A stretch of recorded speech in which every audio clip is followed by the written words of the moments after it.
I know obviously you don't need any more motivation playing for Australia, but sort of not getting a contract in the off-season, was this something that you felt you absolutely sort of needed to prove you belonged? It wasn't really a contract issue, to be honest.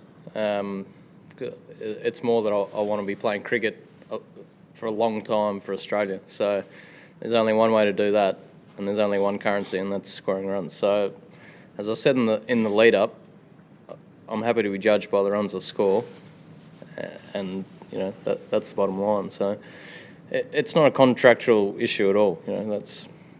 That wasn't what was getting me going. That's for sure. Chloe? Ed, was there anything that you sort of changed to enable you to bring that freedom to Test cricket that you'd previously, I suppose, shown at domestic level but hadn't been able to kind of, show at this level? Yeah, it was probably, to be honest, probably a lot of you weren't watching, but in the last innings in the West Indies, before that I had a bit of a heart-to-heart with JL, the batting coach, and he was all about just go out and play your shots. And I probably felt under pressure in that innings.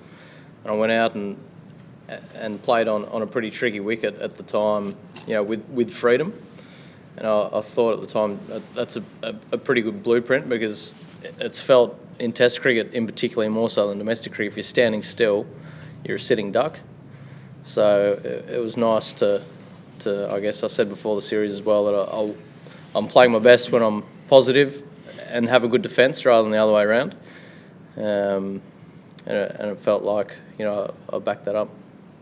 John? Michael, firstly, the game situation, can you get into a position tomorrow, do you think, where you can push to knock them over? And secondly, you batted for 7 hours today, which is probably, I don't think you would have batted for much longer than that in a day, and you looked as fresh at the end as you did at the start. I mean, what is it you have to do? I guess it applies to both of you. What is it you have to do to maintain your focus and your concentration for such a long period in the day? First part of your question, I definitely think we can have a crack at winning. I think the key is tomorrow morning to be nice and positive and see how we go leading up to lunch, and then I think give ourselves a couple of sessions to try and bowl South Africa out. Hopefully the sun's out and the wicket, deteriorates a little bit more as well. But yeah, look, it's worth a go in my opinion. We want to try and win. We're in a pretty good position now, so we'll start nice and positive tomorrow, and we'll take it from there.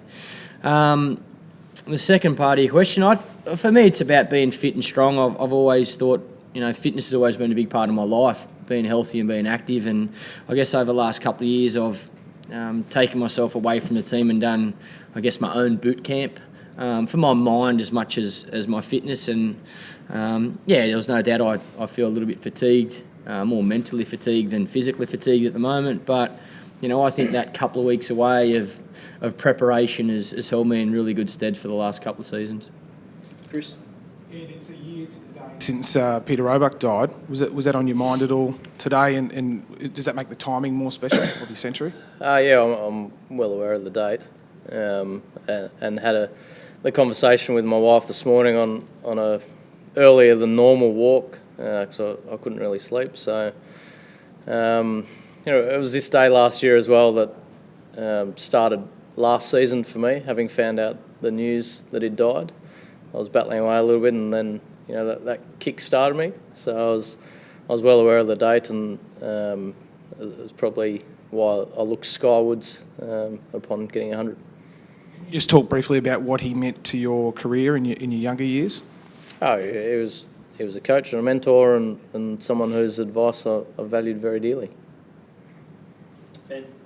Michael, you're goes without saying, obviously you need wickets more than runs at the moment. So does that, I suppose, suggest you might declare probably earlier than some people might think tomorrow? And secondly, I suppose, South Africa, the bottom line is that they're 1 for none already, I guess, aren't they, losing Dummy? We'll wait and see what the weather's like. I'm hoping, like I say, the sun's out and the wicket will deteriorate a little bit more. The wicket's still pretty good for batting though, so we're going to need to maximise our time to have a chance of bowling South Africa out. We're going to need a lot of things to go our way as well, but like I say, I think it's worth having a crack at trying to win. When we declare, I'm not sure. Let's just see how we go in the morning, I think. Still at the front. Michael, the South African bowlers obviously ran into some very determined and very good batting today. But what do you think they might have done differently if they wanted to be more successful today? That's a brilliant question. I thought I did a great job today. Less bounces. Yeah, look, as we seen when we bowl, the wicket's pretty good. I think the Gabba generally, it's quite hard to start your innings, but once you get in, it's a beautiful wicket to bat on, quite a fast outfield. So, yeah, it was exactly the same for us when we bowled. We found it quite tough to take 10 wickets. So, yeah, I got no tips for South Africa, I'm sorry. Steer at the front. Michael, or both of you actually, when you walked in yesterday at 3 for 40, Alan Donald said that they thought they could get you 80 for 5 for 80, if they got you the next wicket. Now, how you went about that in a different way to everybody else. I thought that you attacked more and you took it. Was that a plan for both of you to counter-attack at that stage? Well, I guess it's my plan. The one thing one of the things Warnie's taught me over the years is the better the bowling, the more positive you got to be. So that was certainly my intent from the first ball I faced yesterday, that I wanted to be nice and positive and play my way to try and put it back on the South African bowlers, because I know they're a very good attack. I think Ed and I just tried to play our natural games. We had a bit of luck along the way, and then also Michael Hussey, I thought the way he came out and played was he showed great intent, scored very freely, and continues to show his class as well.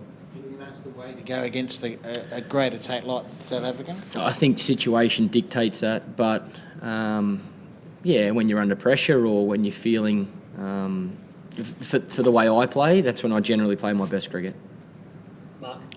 Michael, how important is a day like today? Further to those questions, I suppose, 3 for 111, looking forward in this series, to make a stand like that against the attack that everyone sees as the best in the world.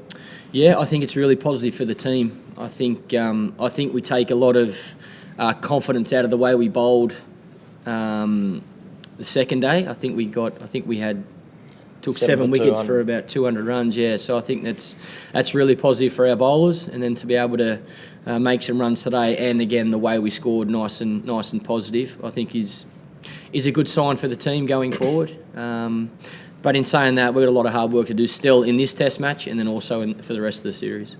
Michael, just further to that question, do you think regardless of the result tomorrow, because South Africa obviously can't win from here, you'll take momentum into the second Test and the rest of the series? I mean, that's probably what you've done today, isn't it? Whatever happens tomorrow. Yeah, I think we will.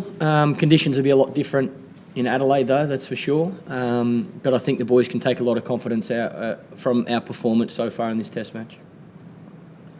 Michael, you're averaging over 60 since taking over the captaincy. I mean, is that sort of coincidental, or that you've just been in this run of form, or is it has leadership sort of sparked something in you?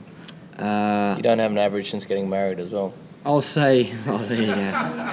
How do you know that? I'll say coincidental. Look, I'm trying to improve every day. That's the goal of every single player in this team. That every time we go to train, every day we get out of bed, we're trying to get better, and I'm no different. It's been nice to be able to lead by example with the bat. I've said for a while now, it's not what you say, it's what you do. And Ricky certainly showed that as captain of Australia for a long period of time, that he was scoring plenty of runs and the boys followed. So yeah, it's nice to be scoring some. Hopefully I've got a few more left in me.